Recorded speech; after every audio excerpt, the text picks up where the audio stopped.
दोस्तों, आज दुनिया जिस तेजी के साथ तरक्की कर रही है, उसी के साथ हर देश का दूसरे देश के साथ आपसी संघर्ष और विवाद भी कहीं ना कहीं बढ़ता ही जा रहा है। इन सबको देखते हुए आज हर देश अपनी सुरक्षा के लिए नए नए हथियार इजाद करने में लगा हुआ है। उन्हीं सुरक्षा के इंतजामात में से एक जो सबसे महत्वपूर्ण है वो है सबमरीन, जिसे हम अपनी पनडुब्बी भी कहते हैं। हर देश की नौसेना की ताकत कही जाने वाली पनडुब्बियां देखते ही देखते कभी पानी के ऊपर तो कभी पानी के कई किलोमीटर अंदर गहराई से बड़ी आसानी के साथ तैरती हैं। नेवी के लिए वरदान साबित होने वाली इन पनडुब्बियों के पास इतिहास में बहुत सी जंग अपने दम पर जीतने का तमगा भी हासिल है। लेकिन दोस्तों, आज जो हम पनडुब्बियां देखते हैं उसके विकास का एक पूरा दौर रहा है, और इस टाइमलाइन में आज हम देखेंगे कि कैसे एक इंसान की पनडुब्बी बनाने की कल्पना जब सार्थक लोगों के हाथ में गई तो उसने खुद को इतना विकसित कर लिया कि आज वो हर देश की शान बन चुकी है। तो बने रहिए हमारे साथ इस वीडियो में और देखिए कैसे विकसित हुई पनडुब्बी। ऐसा कहा जाता है कि इंसान बहुत पुराने टाइम से यह ख्वाहिश रखता था कि वो हवा में पक्षियों की तरह उड़ सके और अगर मुमकिन हो तो वो पानी के अंदर भी जिंदा रह सके।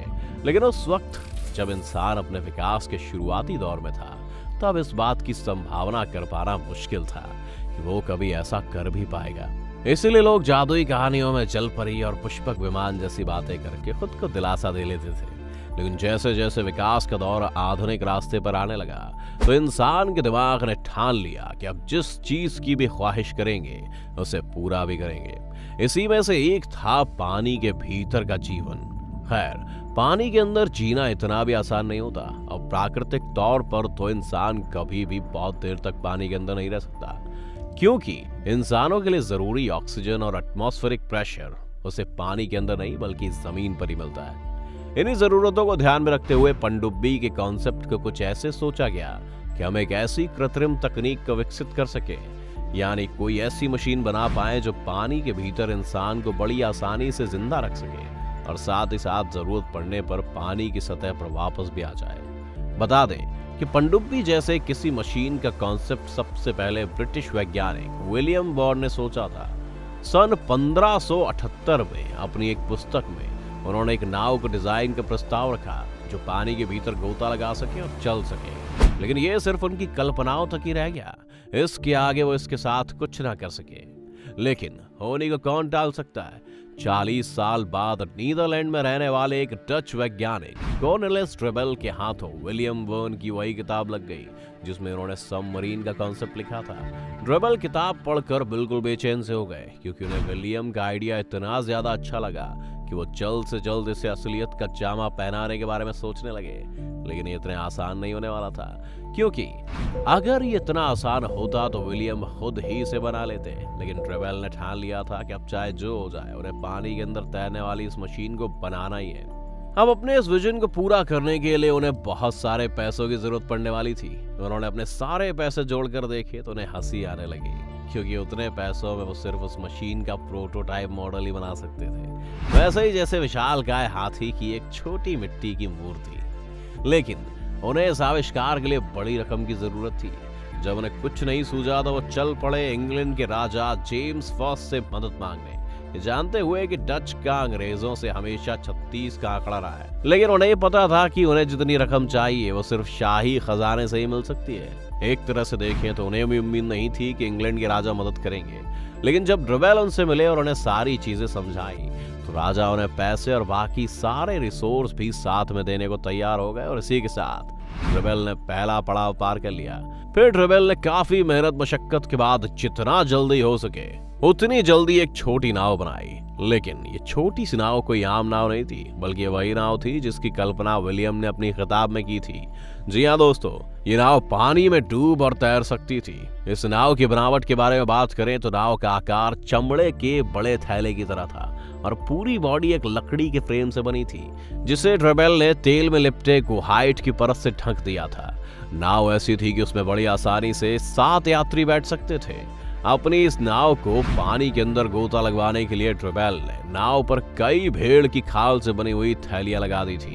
अब आपको बताते कि इन थैलियों में ऐसा क्या था जिसने ड्रेबेल को पनडुब्बी का आविष्कारक बना दिया। असल में होता कुछ यूं था कि जब नाव को पानी के भीतर गोता लगाना होता था तब उन्हीं भेड़ की खाल से बनी थैलियों में पानी भर जाता था, जिससे कि नाव बड़ी आसानी से गहराई में गोता लगा सकती थी। और जब नाव को वापस से पानी के ऊपर लाना होता था तो थैलियों में भरे सारे पानी को निचोड़ देते थे और उसी के साथ वह पानी की सतह पर आ जाती थी। नाव बनाने का काम पूरा होने के साथ ही ट्रेबेल ने आखिरकार विलियम के आइडिया को जिंदा रूप दे दिया।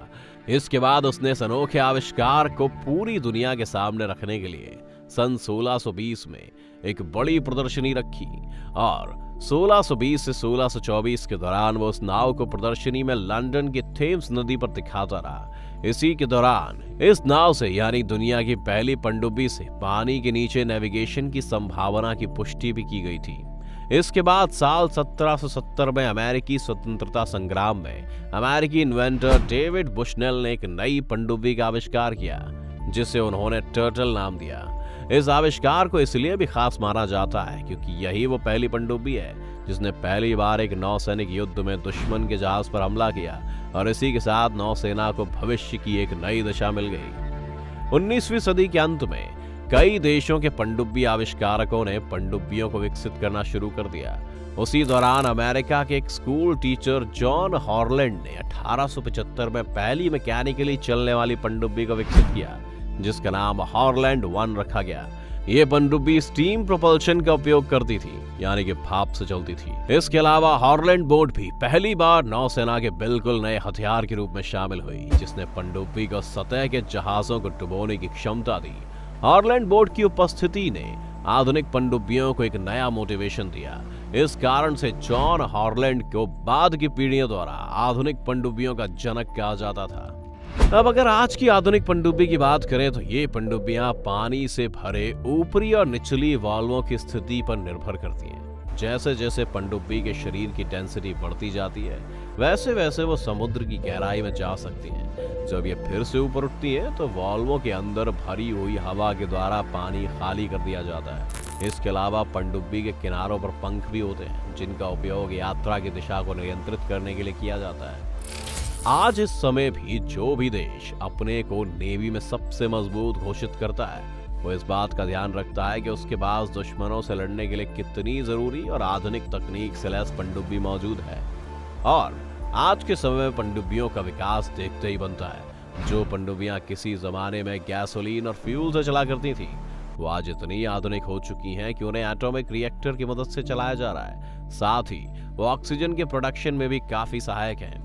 दोस्तों, आज के टाइम में इंडियन नेवी के पास कुल 15 कन्वेंशनल पनडुब्बियां मौजूद हैं जिनमें से 2 तो न्यूक्लियर पावर पर भी आधारित है। इन्हीं पनडुब्बियों के कारण आज भारतीय नेवी अपनी समुद्री सीमा में किसी भी दुश्मन देश को कभी भी खदेड़ने का दम रखती है। आप में से शायद कुछ लोगों ने गाजी अटैक फिल्म जरूर देखी होगी जिसमें बड़ी बखूबी से दिखाया गया है कैसे इंडियन नेवी सबमरीन यानी पनडुब्बी का इस्तेमाल करके पाकिस्तान के खिलाफ 1971 की जंग जीतने में कामयाब रही थी। अगर आपने वो फिल्म नहीं देखी तो जरूर देखिएगा और समझिएगा पनडुब्बी के जरिए देश प्रेम को। अगर आपको पनडुब्बी से जुड़ी कोई रोचक जानकारी पता है तो हमारे साथ कमेंट में जरूर शेयर करें। अगर आज की वीडियो आपको पसंद आई हो तो इसे लाइक करने के साथ साथ अपने दोस्तों और रिश्तेदारों के साथ शेयर जरूर कर दें। अगर आप ये वीडियो YouTube पर देख रहे हैं तो चैनल को सब्सक्राइब करके बेल आइकन दबा दें और अगर Facebook पर आप ये वीडियो देख रहे हैं तो Facebook पेज को जल्दी से लाइक करें। फिलहाल के लिए इतना ही। अभी के लिए दीजिए हमें इजाजत। आपसे मुलाकात होगी अगले वीडियो में। शुक्रिया।